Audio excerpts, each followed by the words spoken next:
এখন আলোচনায় অংশগ্রহণ করবেন মাননীয় সদস্য মোসাম্মদ নাসিমা জামান ববি 304 মহিলা আসন 4। আপনার নির্ধারিত সময় 5 মিনিট। মাননীয় স্পিকার, আপনাকে ধন্যবাদ। আজকে এই বাজেট বক্তৃতার শুরুতেই আমি শ্রদ্ধার সাথে স্মরণ করি সর্বকালের সর্বশ্রেষ্ঠ বাঙালি জাতির পিতা বঙ্গবন্ধু শেখ মুজিবুর রহমানকে। আজকে এখানে দাঁড়িয়ে গভীর বেদনায় শ্রদ্ধার সাথে স্মরণ করি, আত্মার মাগফিরাত কামনা করি ৭৫-এর 15ই আগস্ট সেই কাল রাত্রিতে বঙ্গবন্ধু বঙ্গমাতা সহ তার পরিবারের সকল শহীদদের প্রতি আমি শ্রদ্ধা জানাই। সকল শহীদ বীর মুক্তিযোদ্ধাদের প্রতি আমি শ্রদ্ধা জানাই, সকল বীরাঙ্গনা মায়েদের প্রতি। মাননীয় স্পিকার, মাননীয় অর্থমন্ত্রীকে ধন্যবাদ জানাই এই বাজেট পেশ করার জন্য। তথাকথিত আয় ব্যয় নয়, 7,97,000 কোটি টাকার এবারের বাজেট সুখী সমৃদ্ধ উন্নত স্মার্ট বাংলাদেশ বিনির্মাণের বাজেট। এই বাজেট রচয়িতা সৃজনশীল মানবী মাননীয় প্রধানমন্ত্রী জননেত্রী শেখ হাসিনার জন্য কাজী নজরুলের সেই কবিতা দিয়েই শুরু করতে চাই। বলবীর বল মহাবিশ্বের মহাকাশ ফারি, চন্দ্র সূর্য গ্রহ তারা ছাড়ি, ভুলোক দুলোক গোলক ভেদিয়া, খোদার আসন আরশ ছেদিয়া, উঠিয়াছি চির বিস্ময় আমি বিশ্ব বিধাত্রীর। মাননীয় স্পিকার, বঙ্গবন্ধুকে হত্যার পর বাংলাদেশ খুনি বর্বর মনুষ্যত্বহীন শাসকদের ভয়াবহতা দেখেছে। জাতির চরম সংকটে বাংলাদেশে মাননীয় প্রধানমন্ত্রী জননেত্রী শেখ হাসিনার আগমন ছিল আল্লাহর রহমত। প্রিয় নেত্রী বলেছিলেন, আমি কোট করছি, আমি নেতা নই, সাধারণ মেয়ে, বঙ্গবন্ধুর আদর্শ প্রতিষ্ঠার একজন কর্মী। বঙ্গবন্ধুর সোনার বাংলা গড়ার স্বপ্ন বাস্তবায়িত করার জন্য আপনাদের নিয়ে নিরলস সংগ্রাম চালিয়ে যাব। আসুন আমরা এক হই, জয় আমাদের অনিবার্য। আনকোট। তিনি তার কথা রেখেছেন, politics is a difficult game.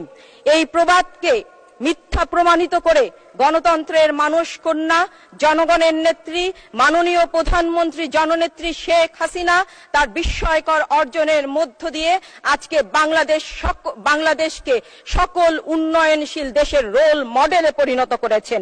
তিনি তার মেধা, প্রজ্ঞা, পরিশ্রম আর সুনিপুণ পরিকল্পনার মাধ্যমে বাংলাদেশে এনে দিয়েছেন বৃহত্তম সাফল্য কর্ম। আগামী 2026 সালে স্বল্পোন্নত দেশের তালিকা থেকে বাংলাদেশের উত্তরণ ঘটবে। মাননীয় স্পিকার, এই বাজেটে মূল্যস্ফীতিকে নিয়ন্ত্রণে আনার গুরুত্ব দেয়া সহ শিক্ষা, স্বাস্থ্য, খাদ্য নিরাপত্তা, কৃষি, ব্যবসা প্রক্রিয়া সহজীকরণ, বেসরকারি উদ্যোগকে উৎসাহী করে মানব বিনিয়োগ ও শিল্পের প্রসার, কারিগরি শিক্ষার মাধ্যমে যুবকদের কর্মসংস্থান নিশ্চিতকরণ, নারীদের শিক্ষা, স্বাস্থ্য এবং নারী ক্ষমতায়ন, নাগরিক সুবিধা সম্প্রসারণ, সারা দেশে অবকাঠামোগত উন্নয়ন, দারিদ্র্য নিরসন, প্রযুক্তি বান্ধব স্মার্ট বাংলাদেশ বিনির্মাণের সকল বিষয়কে প্রাধান্য দেওয়া হয়েছে। তারপরেও মাননীয় স্পিকার, আমরা দেখি বিএনপি এবং তাদের তথাকথিত বুদ্ধিজীবীরা এই বাজেটকে নিয়ে তাদের বিবৃতি দিয়ে চলছেন, বলছেন এই বাজেট গরিব মারার বাজেট। বিএনপির মির্জা ফখরুল বলে ফেললেন যে এই বাজেট গণবিরোধী নয়, এই বাজেট দেশ বিরোধী বাজেট। মাননীয় স্পিকার, এই জাতীয় মহান সংসদে দাঁড়িয়ে এই প্রজন্মকে একটু বলতে চাই, বিএনপি শাসন আমলে বেগম জিয়া, তারেক জিয়া আর ওই ফখরুলের নেতৃত্বে সেদিন বাংলাদেশের রাস্তায় মিছিল হয়েছিল, যে মিছিলে তারা স্লোগান দিয়েছিলেন, আমরা হব তালেবান, বাংলা হবে আফগান। যারা বাংলাদেশকেই চায় নাই তারা দেশপ্রেমের কথা বলে, এটা কোন ধরনের কথা? মাননীয় স্পিকার, এই দেশের জনগণ ভুলে যায় নাই খালেদা জিয়া, তারেক জিয়ার লুটপাটের কথা। এদেশের জনগণ ভুলে যায় নাই হাজার হাজার কোটি টাকা পাচার করার কথা। এদেশের জনগণ ভুলে যায় নাই সার সংকটে কিভাবে তারেক জিয়ার নির্দেশে মানুষকে, কৃষককে পাখির মতো গুলি করে মারার কথা।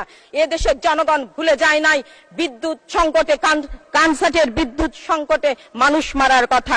মাননীয় স্পিকার, উত্তরবঙ্গের মঙ্গা তারেক জিয়া, বেগম জিয়া তৈরি করেছিলেন, যে মঙ্গায় আমাদের আজও মনে আছে মুক্তিযোদ্ধা নবকান্ত সহ নীলফামারীর রতনবালা সহ অর্ধশত মানুষ মৃত্যুবরণ করেছিল।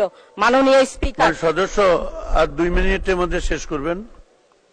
মাননীয় স্পিকার, চোরের মায়ের বড় গলা, যারা এতিমের টাকা লুট করে, যারা লুটপাট করে দেশকে পাঁচ বার দুর্নীতিতে চ্যাম্পিয়ন করে বাংলাদেশের সুনাম ভুলঞ্চিত করেছিল, তাদের মুখে দেশপ্রেম শোনায় না, মানায় না। মাননীয় স্পিকার, মাননীয় প্রধানমন্ত্রী জননেত্রী শেখ হাসিনা সেই লুটেরাদের হাত থেকে এদেশকে রক্ষা করে এদেশকে মর্যাদাপূর্ণ করেছেন। এবারের বাজেট চ্যালেঞ্জের বাজেট, কিন্তু আমি বলতে চাই, যে মানুষটি মৃত্যু ভয়কে পদদলিত করে এই বাংলার দুঃখী মানুষের মুখে হাসি ফোটানোর জন্য এই বাংলায় এসেছিলেন, যে মানুষটি 1981 সালের 11ই মে মার্কিন নিউজউইকে বলেছিলেন, জীবনে ঝুঁকি নিতে হয়, মৃত্যুকে ভয় করলে জীবন মহত্ব থেকে বঞ্চিত হয়। সেই মানুষটি মাননীয় প্রধানমন্ত্রী, পঞ্চমবারের মতো প্রধানমন্ত্রী, তিনি স্বপ্ন দেখান এবং সেই স্বপ্ন তিনি বাস্তবায়ন করে দেন। এই বাজেটে অবশ্যই চ্যালেঞ্জ আছে, কিন্তু আমি বিশ্বাস করি সেই চ্যালেঞ্জ মাননীয় প্রধানমন্ত্রী জননেত্রী শেখ হাসিনা বাস্তবায়ন করে দেখিয়ে দিবেন। মাননীয় স্পিকার, আমি শেষ করব এই কথা বলে, যারা আজ নিজেদেরকে রংপুরের সাওয়াল বলে পরিচয় দেয় তারা নয়। মাননীয় প্রধানমন্ত্রী, একমাত্র আপনি রংপুরের উন্নয়ন করে গেছেন, রংপুরকে মঙ্গার হাত থেকে রক্ষা করেছেন, রংপুরে সিটি কর্পোরেশন, বিভাগ, বিশ্ববিদ্যালয় সহ সকল উন্নয়ন আপনি করেছেন। আমি আপনার কাছে অনুরোধ করব, এই রংপুরের বিশ্ববিদ্যালয়, হাসপাতাল এবং অন্যান্য ক্ষেত্রে বরাদ্দ বৃদ্ধির জন্য আমি আপনার কাছে অনুরোধ জানাই, রংপুর উন্নয়ন কর্তৃপক্ষ, রংপুর ওয়াসা সহ রংপুরে কৃষিভিত্তিক শিল্পায়ন। ধন্যবাদ মাননীয় সদস্য, আপনাকে অসংখ্য ধন্যবাদ।